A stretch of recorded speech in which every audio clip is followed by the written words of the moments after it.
hurt Miranda?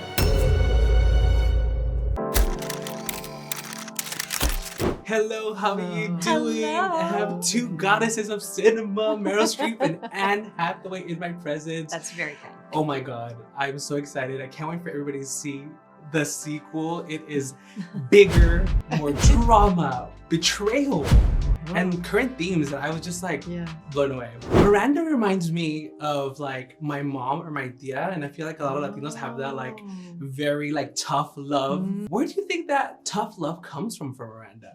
Who hurt Miranda? I don't know about you, but I don't remember any of the nice teachers I had.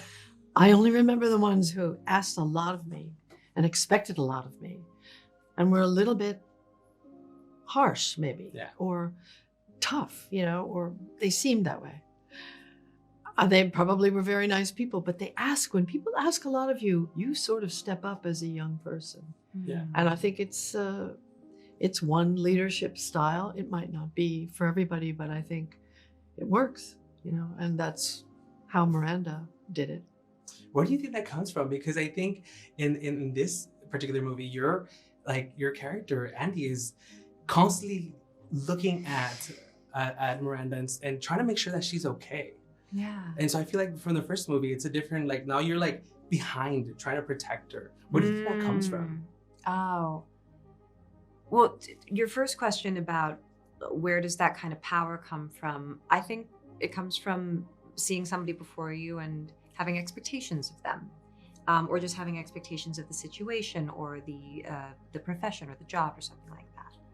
In this one, Andy's 20 years older, and I think she better understands that it's human beings who do these jobs.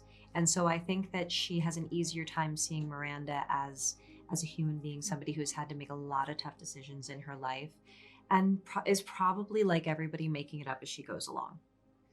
Absolutely. I love that. I love that she came in. She's like, you know, I'm a bad bitch too. Like, okay, like 20 years later, you can't boss me around. Of course, that validation. That lasts for about 15 seconds. And everything else is like, you know what? Are we okay? What I want to ask you is like this. We talk about fashion, and I fashion is my armor, and I feel like we talk a lot about pieces. Specifically with pieces, Emily has a specific quote where she says, your bag, your scarf, and she's telling your character, your bag, your scarf, your cologne tells the world who you are. Do you have any specific things that commemorate a chapter in your life that you hold near to you that remind you of those hard instances in your life that you're like, you know what, we went through that? And can you share what those items or personal belongings are? Well, I have a caftan hanging in my closet, in the back of my closet, that is all sorts of royal blue, green, cerulean blue, just a swirl of color. And it's a robe that my mother wore. And she's been gone a really long time.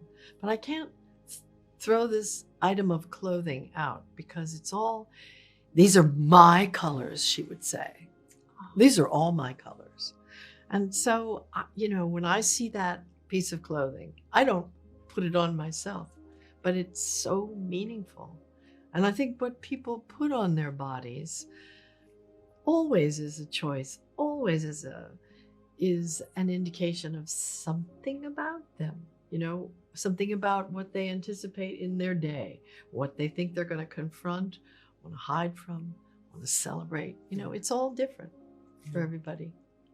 So I'm coming off of a pretty intense run of work that goes back a few years, and now I'm on a kind of a run of press that's going to release those films that I've been working on. And as an actor, it's a funny thing where you actually don't want to wear your most prized possessions to work because you have to take them off. Yeah. They get lost. I brought things in to lend to a movie, and then suddenly they disappear and you're heartbroken. So I actually need to take a break and go back to my closet and fall in love with things again, because right now I feel like I'm either dressed up for press or I'm in things that I don't really care about because I'm just wearing them to and from work anyway. So I'd say right now, the thing for me that I really do have that relationship with is my wedding ring.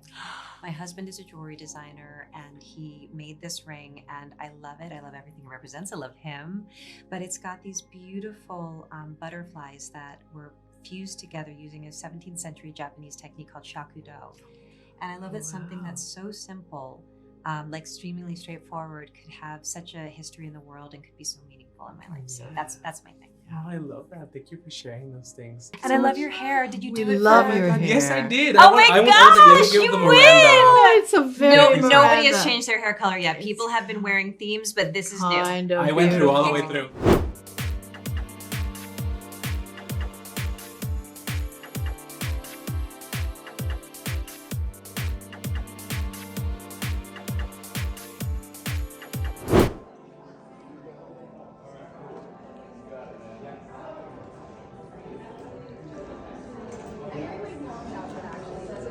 The legendary cerulean sweater. Hello guys, we're here live at the press junket in New York for the Devil Wears Prada 2.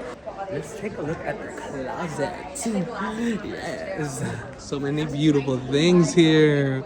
I want this to be my closet. Ooh, I want these. These Chanel's.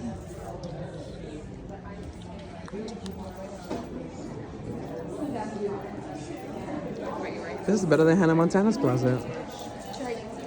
I think this film is about like maintaining the success, right? Like, all right, Andy paid her dues. Now she's entering this role, and it's like, oh my God, I'm calling her the bad bitch. Can I curse here? Yeah, she is like becoming that bad bitch. And and how do you think Gen Z and millennials are gonna take this new iteration? Because we've seen it almost 20 years ago, and we're talking about some of the climate in media. What are your opinions on how Gen Z will be taking this film? I think they're gonna love it. I know. I feel like we love the first movie so much that I just think that re-entering the world and injecting it with some new energy is going to be really exciting. And to see like themselves maybe reflected in the movie might be really fun. I think if I was just, which I am, just a fan of the first one, I'm just so excited to revisit and see how they've grown 20 years later, how they've changed, how they don't want to change. And just kind of like the antics of a modern world on this, like just this playground that we've already gotten to know. Oh my God, was there anything you wore that you were like, oh my God, I want to keep that? Did you get to keep anything? Oh my gosh, there was so much. All of us had really cool costumes, and they also, I think the things at the costume department tailor-made, or custom-made, sorry. I had this one like kind of corset dress where Jake like put loads of ties around me. Do you remember that one? Yeah. I There's like didn't see ties it, but all over I've it, and it was yes. incredible. Yeah. Really chic. Yeah. Really So cool, right? Yeah. Oh my God, thank you so much. And I can't wait for everybody to see it. Coming out May 1st. Oh All my God, right. thanks, Alex. Thank you so much. Thank you. Thank you. Love my job.